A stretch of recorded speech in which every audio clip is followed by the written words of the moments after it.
Яңалыклар чыгарылыш сөз өчен башлап җибәрде студияда Алина Хисматуллина. Хәерле кич. Юлга караргамы яисә разметкагамы? Зәбистәсендә җәяүлеләр дөрес юл сайлый алмый. Быел Чаллыда 14 чакрым җылылык челтәрләре төзекләндерелә. Ремонт эшләре ничек бара? Керәшеннәр җыр һәм бию белән җәйне озатты. Петров бәйрәмендә Гүзәл Габдуллина булып кайтты.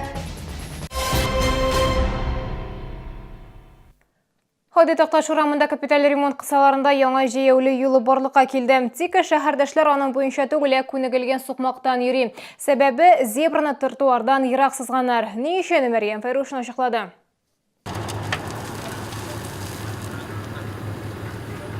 Чаллыда Ходи Такташ урамындагы юлларны куркынычсыз һәм сыйфатлы юллар федераль программасы буенча төзекләндерәләр.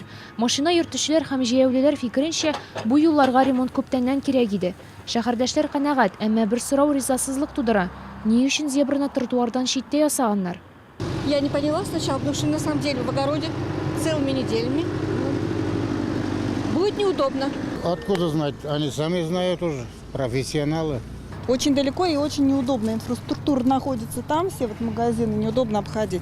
Могли бы, по крайней мере, где-нибудь вот после поворота, например, разворота сделать. Потому что людям действительно неудобно ходить. Төзекләндерү белән Камдорстрой оешмасы шөгыльләнә. Алар ситуацияга аңлатма бирде. Здесь перенесли площадку торможения и разгона, так называемый там в простонародье карман называется. Соответственно, в этом месте не положен переход. Переход должен быть по техническим условиям на определенном расстоянии. Иске зебра куркынычсыз юл хәрәкәте таләпләренә туры килмәгән. Ул автобус тукталышы янында ук булган. Хәзер исә зебраны җәяүле юлның дәвамы итеп ясаячаклар. Мәрьям Файрушина, Ленар Солтанов, Яңалыклар. Җылылык челтәрләрен төзекләндерү эшләре экваторга якынлаша. Көз һәм кыш айларында шәһәрдәшләрнең җылылык белән тәэмин итүдә проблемалар булмасын өчен белгечләр ремонт эшләренә яздан ук кереште.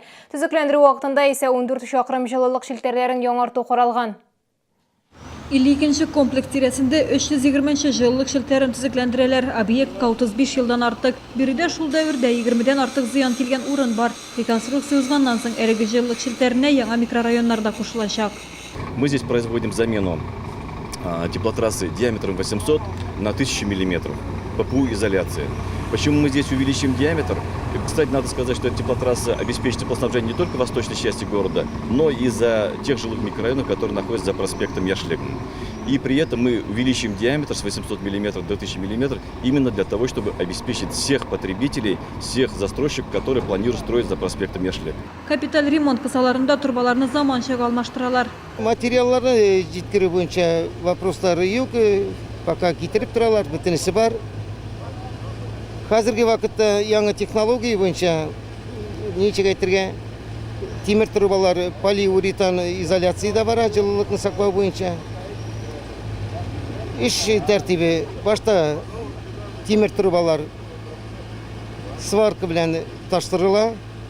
Һәрбер стык ничек әйтергә таштырылган урын тикшерелә. Аннан соң уже теплоизоляция, термоизоляция сварочных стыков нашлай урнаштырыла. Җиңүнең 40 еллыгы урамында да ремонт барганга күрә материалларны ташыганда кыенлыклар туа. Юлларны капиталь төзекләндерү аркасында җылылык турбаларының яшьлек белән киселешкән өлешен 1 августка кадәр тәмамларга кирәк. Параллель рәвештә агымдагы ремонтта бара. Гидравлик сынаулар вакытында табылган җитешсезлекләрне төзәтәләр.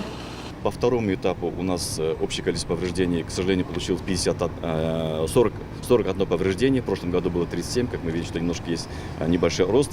С 10 июля мы начали третий этап опрессовки. Здесь попадают под отключение жилые дома 11, 13, 14, 15, 16, 17, 18, часть 43 микрорайона, Медгородок. Опрессовканың 2 этабында эшчеләр алдан тәмамлады. Бу юлы җылылык челтәрләре белгечләре шәһәрдәшләргә кайнар суны шулай ук тизрәк бирергә тырышачак. Гүзәл Габдуллина, Илдар Шайдуллин, Яңалыклар. Шәһәрнең ЗАГС идарәсе ярты еллыкка нәтиҗә ясый. Шулай итеп, 6 ай эчендә Чаллыда 3493 сабый туган. Бу узган ел белән чагыштырганда 150гә кимрәк. Өйләнешүчеләр саны да азая төшкән. ЗАГС идарәсендә 1264 никах теркәлгән. Әмма аерылышу очраклары 91гә кимегән. Үлүчеләр саны исә 103 кешегә арткан. Şolonun Kömüşü Qыңғырау газетасы республика басмалары арасында ең зур тиражға ие. Аны бірінші яртыйлыққа 3000-нен артық кіші алдырған. Күзге балалар басмасының тиражы 4000-ге якындашачак. Газета коллективы мәктәпләр, балалар бакчалары, ата-аналар белән һәр вакыт тыгыз элемтәдә эшли. Укучыларның күп булуы ең элек шуның белән аңлатыла. Икенчедән, газетаның бай эштәлеге. Быел Көмüşі Qыңғырауның чыга башлауына 25 ел. Мен инде балалар мәтбуаты фестивальләрендә катнашканым бар. Россиядә да газета буларак, чит илләрдә дә хәтта мондай 8 полосалы атна сайын чыгып килә торган газета юк.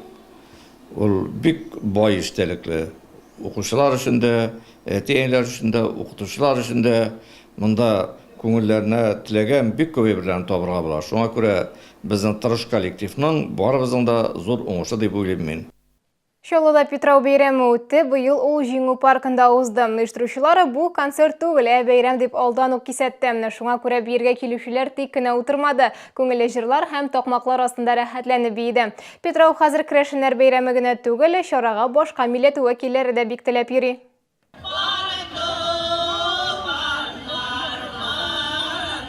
Бәйрәм башында ук барлык кунаклар да Петрау түгәрәгенә басты. Ул халыкка танышырга, берләшергә ярдәм итә. Уялып торучылар юк диярлек. Күбесе җырчыларга да кушылды, биеде дә. Ел саен иншалла Петрауна башка районнардан да керәшен ансамбльләре килә. Монда 10 ел йөрим инде мин хәзер. Күңелле ел саен шушындай бәйрәмнәр уза. Күп кунаклар килә. Күп чагында кәләйләрдән киләләр иде. Нижнекамскилар, Менделеевскилар да килгәне бар, Бордылар. Тагын менә Нижнекамскиларның жаңа ансамбль килде. Аңынчыда бүтән ансамбльләре килгән иде. Шуңа күрә бик тату, бик дус яшибез. Петрау бәйрәмендә бәйгеләр оештырыла, бүләкләр таратыла. Ул Сабантуй бәйрәменә дә охшаш. Бу бәйрәм безгә бик кирәк, дуслар белән, классташлар белән, туган тумачалар белән, бөтенесе белән очрашу өчен һәр елны килергә тырышабыз.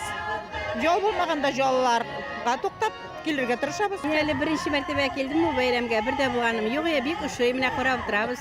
12 июльдән соң җәй бетә дип сөйлиләр. Петрау бәйрәменә бәйле рәвештә сынамышлар да бар. Мисал өчен, әгәр бу көнне һава торышы коры булса, җәйнең ахыры эссе булачак.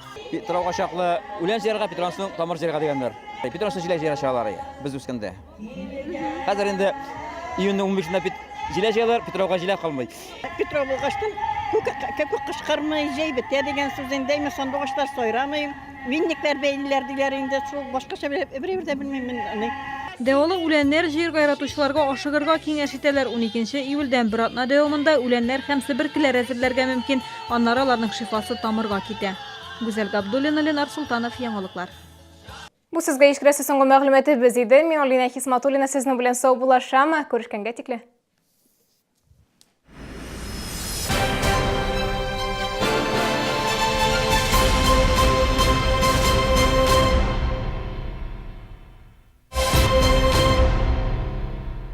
Современные модели слуховых аппаратов в центре хорошего слуха «Радуга звуков». Телефон в Набережных Челнах 92 32 38. Вы создаете уют, вы преображаете свой дом, а мы делаем все, чтобы вы с комфортом совершали покупки. Только для вас 1 июля открытие нового магазина «Стройкерамика». Эталон классики, традиции и качества. Проспект Автозаводский, 18А, возле торгового центра Октябрьский, бывший универсам 110. Телефоны 400 444 и 999 190.